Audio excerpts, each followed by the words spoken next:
모든 테이프 이런 테이프 종류에 상관없이 홈을 파주면 접착이 굉장히 잘 됩니다. 홈을 이렇게 조금만 파줄 수도 있고 많이 파줄 수도 있고 그래요. 양쪽으로만 이렇게 파주거나 이렇게 부분적으로만 파줄 수도 있고 잘 떼었다 붙였다 할 수도 있도록 전기 테이프도 그렇고 이거 쓰시면 제 기술이에요.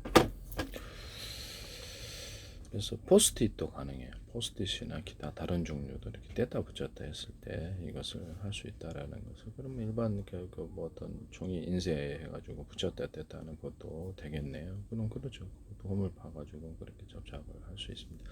이 기술은 다른 데도 다 쓸 수 있다라는 거죠. 이렇게 이렇게 인쇄를 했다. 근데 인쇄를 했는데 거기다 접착제를 붙여서 근데 그것도 이제 홈을 파서 그래서 여기다가 이렇게 뭐 붙이는 거 있잖아요.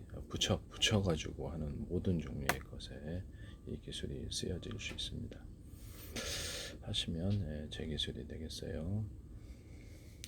뭐 이런 데도 이렇게 테이핑 막 노끈식으로 두께를 약간이라도 틀리게 가로세를 했다고 합시다. 그러면 후리를 가면 금방 감아지는데 그래서 접착제 없이도 돼. 그거 노끈이 힘으로. 그래서 홈을 파주고 이 부분적이나 전체적으로 홈을 파서 휘리를 감을 수 있습니다. 보시면 제 기술이 되겠어요. 음료수 병이 안에도 홈을 좀 미세하게 파주면 탄산이 많이 함유가 되는데요. 뭐 몇 개를 받든지 탄산이 엄청 많이 함유되는 기술이 되겠습니다. 이 기술은 여기 음료수만 아니라 다른 데도 다른 용기, 다른 형태의 그릇의 용기 뭐 쓰일 때는 많겠죠. 이게 용기에도 쓰일 수 있을까요? 하시면 되겠습니다. 맥주 같은 데도 되고 맥주캔 같은 거 이렇게 뚜껑을 이런 식으로 한 캔 닫았다가 끝까지 다 먹어야 되잖아요. 이거를 이렇게 다는 식으로 이런 식으로 만들면 전 세계 대박 납니다. 이거 쓰시면 되겠어요. 일회용 컵 또는 일회용 플라스틱 컵, 종이 컵도 이렇게 열고 닫는 식으로 하거나 보온 도시락 일회용 국물 담거나 이렇게 밥을 담거나 이거 진짜 짱이잖아요. 하시면 되겠어요. 뭐 컵라면도 이런 식으로 잠그면 이렇게 쳤다 벌고도 필요가 없죠. 컵라면 같은 데도 그렇고 주방 용기, 주방 그릇 같은데 통조림에도 가능하고 뭐 맥주캔 같은 그런 데는 다 돼요. 맥주캔 같이는 음료수 병도 다 된다는 거. 뭐 음료수 들어가가지고 똑같이 그것도 어떻게 할 그것도 가능하다 하시면 제 기술이 되겠습니다. 그다음에 그다음 뭐죠 저기 드럼통 드럼통도 가능합니다. 드럼통도 가능하고 예를 들면 저기 석유 말통 같은 것도 이게 가능해요. 특히 손잡이는 달리니까 석유 말통 같은 것도 석유 말통을 이런 식으로 만들어 놓으면 크게도 부을 수도 있고 석유 말통을 이렇게 조그만 구멍을 통해 딱딱딱딱 부어져야 되는데요. 제가 해가지고 열어가지고 탁 부어 물 나를 때 좋겠죠. 물 나를 때 하시면 되겠습니다. 석유 말통을 제가 할 때 손잡이 있잖아요. 손잡이나 모든 물통에 손잡이 약간 두터운 부분을 이쪽으로 이렇게 넣어주잖아요. 넣어주고 난 뒤에 홈을 좀 파주면 쉽게 들립니다. 이게 되게 신기하겠지만은 모든 형태의 손잡이, 문 손잡이, 문 열고 닫는 손잡이 종류는 이게 다 들어가요. 쓰시면 되겠습니다. 바퀴, 뭐 전동카 바퀴 아니면 이렇게 자동차 타이어, 오토바이 다 자전거도 홈을 좀 파주면 오래서도 이제 지장이 없도록 내구성이 문제가 없게 만드는 접시력이 굉장히 좋아져서 굉장히 무게를 잘 견디고 이렇게 잘 굴러갑니다. 모든 형태의 바퀴인데요. 핸드카 바퀴, 그다음에 장바구니 카트 바퀴, 그다음에 물건을 이렇게 나를 때 가구에도 이렇게 바퀴 붙여놓거나 모든 형태의 산업용 이렇게 이렇게 가정용 제품에 이렇게 바퀴를 붙여 그 바퀴에도 홈을 파주면 홈의 정도는 알아서 하세요. 접지력 때문에 강하게 잘 파집니다. 또는 이렇게 부착을 해가지고 이렇게 움직이지 않게 이렇게 했을 때도 그때도 홈을 밑에다 고무 파킹 같은 거 이렇게 다리 같은 거 놔주는데 그 고무 파킹 안에도 홈을 좀 파주면 이게 강하게 이게 물건 제품이 흔들리지 않고 움직이지 않고 고정될 수 있습니다. 고무 파킹이나 고무 파킹이 유사한 존재로 이렇게 감쌌다 다리를 그러면 안에 의자 다리 같은 것도 당연히 그러겠죠. 그래서 의자 다리도 이렇게 움직이지 않게 하는 구조가 되겠습니다. 의자 다리에 이렇게 홈을 좀 파주면은 의자 다리에 그 어떤 감싸는 그 부분이 고무 바킹이 됐든 뭐 고무 저 소재가 아니더라도 이렇게 감싸잖아요. 또 홈을 좀 파주면은 강하게 잘 미끄러지지 않고 강하게 됩니다. 다리 사각 다리로 해서 이렇게 장판 같은 게 손상 나지 않게 하려고 이렇게 뭐천 같은 거나 다른 유사한 소재를 하잖아요. 거기에도 가능하다라는 것을 말씀을 드립니다. 쓰시면 제 기술이 되겠어요. 그 다음에 자전거 페달 밟을 때 페달에도 홈을 봐주면 이게 침이 전달이 굉장히 잘 됩니다. 있다고도 가능하고요. 톱니바퀴, 톱니바퀴 같은데 이렇게 톱니바퀴나 여기다 홈을 봐주면 굉장히 잘 접착해서 맞물릴 때도 강하게 힘으로 들어가고요. 프레스에도 겉으로는 이렇게 평판이고 안에도 홈을 좀 봐주면 프레스도 굉장히 강하게 이런 데다 겉으로는 평판이고 안에 또 홈을 봐주면 장탄합니다. 이렇게 하시면 됩니다. 아니면 여기다가 이렇게 똑같잖아요. 굵기가 이렇게 굵은 줄을 하나 딱 이렇게 양옆으로 하나 이렇게 해주잖아요. 그럼 장타나요. 이것도 쓰시면 되겠어요. 그래서 뭐 불법이 아니면 괜찮죠. 네, 그다음에 탁구채도 겉으로는 평판이고 안에도 홈을 봐주면 굉장히 라켓 뭐 테니스 라켓, 배드민턴 라켓, 거기다 섬유를 플라스틱 섬유가 아니라 이렇게 딱딱한 그 소재를 넣잖아요. 그럼 거기다 에어를 집어넣거나 홈을 파서 딱 밀봉을 해주면은 굉장히 탄력이 좋아서 공이 멀리 나갑니다. 이것도 제 기술이다. 야구 배트 같은 데도 가능하겠죠. 근데 이제 불법이라는 생각이 탄력에 오목한 홈을 파주면 이제 그렇게 해서 할 수 있어요. 이런 데도 오목한 홈을 파서 빛을 증폭하는 구조로 들어가고 있어요. 태양광 통해서 많이 이게 숫자를 많이 해서 바닷물을 정발을 시켜가지고 이렇게 소금을 넣고 해수 담수화 기술로 들어가죠. 아니면 이걸로 난방 물을 데우거나 공기를 데워서 난방할 수도 있고요. 각도를 틀리게 해서 이렇게 이게 태양열 조리기다. 그러면 태양열 조리기 방송국 반사판처럼 해가지고 오목한 홈을 수십 장 수백 장에서 태양열 발전할 때도 빛을 집중시켜 준다면 여러 군데 빛을 모아가지고 여기다가 이렇게 갖다 놓으시기 때문에 발전이 굉장히 효율이 높죠. 이 방식을 쓰시면 제 기술이 되겠습니다. 그래서 동서남북으로 이것을 각도별로 이렇게 반사 배치를 해가지고 반사 복사를 통해서 그래서 빛을 하루 종일 이렇게 증폭을 해서 그 안에서 물을 데울 수도 있고 난방도 할 수 있고 화목열 그 빛을 갖다 한 군데로 모아서 다시 이쪽으로 모아줄 수도 있어요. 그것을 여러 가지 빛을 그 안에 반사 복사 이렇게 360도 이렇게 배치해가지고 햇빛을 반사 복사를 한다 합시다. 빛이 풍성해지죠. 이런 걸 이용해가지고 그 빛을 모아가지고 오목한 홈을 봐서 태양열 조리기나 이런 데도 반사 복사할 수 있어요. 그럼 이거 군사무기로도 사용할 수 있고 그죠? 군사무기로도 사용할 수 있어요.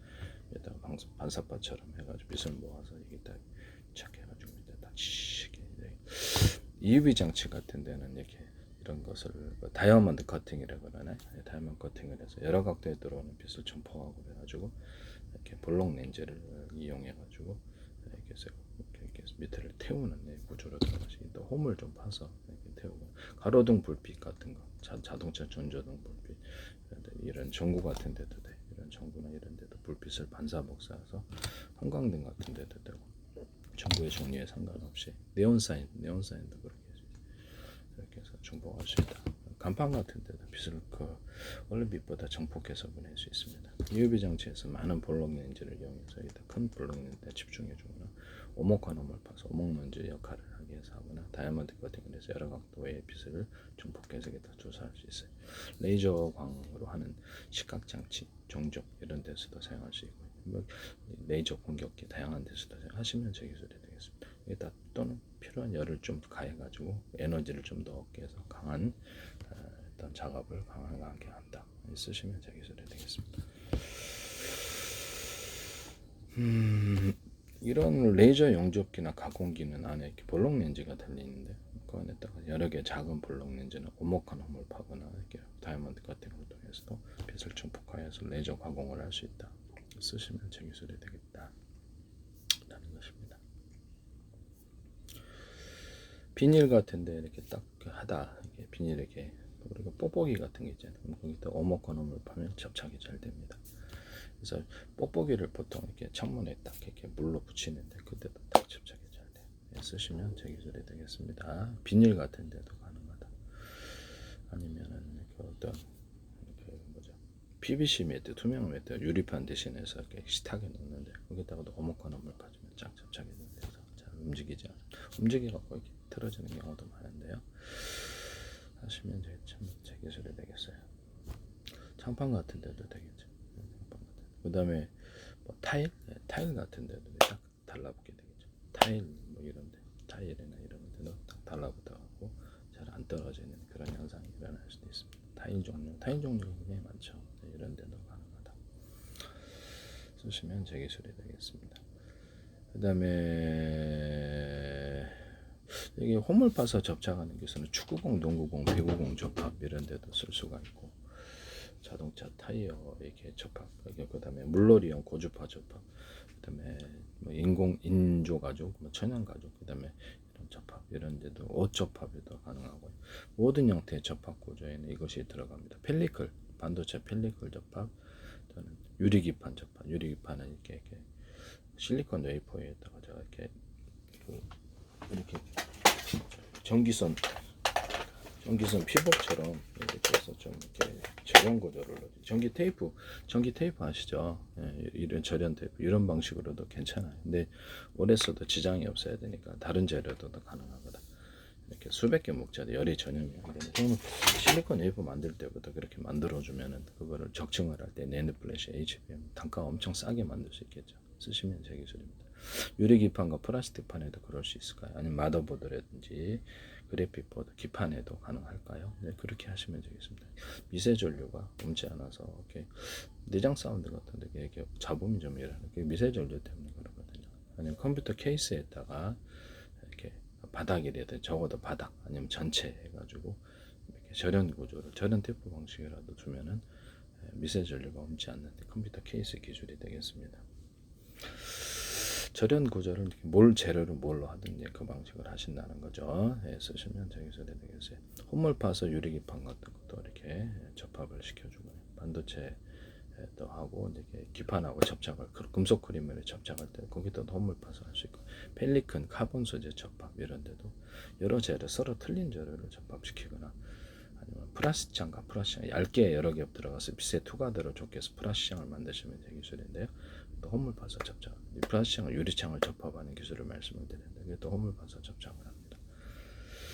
이거는 보석상 털리길래 제가 이렇게 프라시창을 바깥에 두자 이렇게 유리창을 깨주고 프라시창은 잘 안 깨지니까 그래 얘기했더니 UIT 얘기가 나시더라고요. 그래서 제 기술인데 서울시에는 유리창을 덧대는 사업을 하시던데 비상벨 시스템도 제가 얘기했는데 그것도 하시고 이거를 유리창에다가 바깥에 브러시창을 두거나 바깥에는 브러시창 안에는 유리창 바깥에는 브러시창 안에는 아크릴창 바깥에는 브러시창이고 안에는 투명 매트 바깥에는 유리창이고 안에는 투명 필름 바깥에는 유리창이고 안에는 투명 매트가 들어가서 내열 구조 방한 구조를 만들 수 있어요. 단열 구조를 그렇게 하시면 프라시앙 방탄, 방탄 소재를 가져갈 수 있고 유리 제품도 역시 동일하게 홈을 파서 접착을 하면 방탄도 세집니다. 이렇게 탄소섬유를 아크릴 기반이 아니라 이렇게 합성섬 나일론 기반으로 만드시면 제 기술이 되겠습니다. 광섬유선 만들 때도 석영실을 기초로 해서 광섬유선을 만들 수 있다. 이 이론을 쓰시면 제 기술이 되겠습니다. 안팎으로 유리석영 코팅 제사라 유리막군을 넣어서 제조하거나 전기선, 통시선, 피복선 이렇게 일체 통신선을 이렇게 만들고 피복 자체에다가 넣어주거나 코팅을 줘서 외부로부터 보호하는 햇빛 같은데 이렇게 보호하는 기술을 씁니다. 동축 케이블 같은데도 바닷물에 들어가니까 이 기술을 코팅을 여러 겹쳐서 할 수도 있다. 안팎으로 동축 케이블에 들어가는 전기선, 구리선 이런 데다가도 유리석영 같은 예사나 유리막을 넣어서 제조하는데요. 철사, 철근, 철망 이런 데도 다 되고요. 아양강판 이런 데도 모든 금속이나 고무, 플라스틱 상관없이 이거 줍니다. 페인트, 인쇄 잉크, 염색제에도 유리석영 같은 예사나 유리막을 넣어서 제조하거나 금속 펄을 금속이 아니라 금색, 은색 다양한 펄을 이렇게 넣어서 제조해서 자동차 같은 데도 그런 펄을 넣어가지고 딱 도색을 해주면 되게 좋겠죠. 자동차에도 오래 갑니다. 섬 생사갑니다. 그래서 현대기아차나 이런 데서도 하지 마시라는 것을 부탁드립니다. 뭐 어디서나 하지 마세요. 중국 차가 됐든 미국 차가 됐든 일본 차가 됐든 색깔이 틀립니다. 색깔이 틀려. 저도 미술에 100% 유리석연 코팅제사나 유리막 코팅제나 펄을 넣어서 이렇게 그리고 있습니다. 염색 실, 뭐 합성섬유나 모든 실구제에도 이것이 염색할 때 들어가는 합성섬유 실 자체에다 기포를 넣어가지고 방한 구절, 리얼 구절 이렇게 열이 나는 길을 반사복사나 가볍게 만들거나 안에다 홈을 파서 다 이렇게 홈 판 다음에 홈을 쭉 파가지고 웨어러블 통신선 전기선 통신을 넣어주거나 안에다가 금색에서 다음 펄을 넣어서 합성섬유를 찍고 때깔이 틀리죠. 네. 또는 염색할 때 합성섬유 실에 염색할 때도 면실 같은데 이렇게 유리석연 코팅제사나 유리막 써지죠. 모든 실에는 합성섬유 실이나 이런데 같은데 뭐 세수 타월 있잖아요. 우리가 닦을 때 모든 타월이나 걸레 이렇게 타월 걸레 있잖아요. 그런데도 홈을 좀 실 자체에 파주면 흡수를 잘해요. 그래서 하시면 제 기술이 되겠습니다. 뭐 이게 자동차 이렇게 타월도 있고 이렇게 닦는 대걸레 같은데 이렇게 실 같은데도 되고 청소용 야외 빗자루 칙칙칙칙칙 하잖아요. 자루는 놔두는데 이렇게 밑에 끝에만 마모돼가지고 그만 교체해요. 이렇게 싹싹싹 돌리면 좋은데 샥샥샥 돌려가지고 대걸레도 현재 이렇게 닿잖아요. 그러면 대걸레 같은 것도 여기서 탁탁탁 이렇게 잠그는 식으로 들어가면 튼튼할 텐데요. 대걸레 같은 거 자루는 멀쩡한데 자루는 놔두고 그 끝에만 교체하는 식으로 들어간다는 거죠. 대걸레 아니면 청소 야외 빗자루 이렇게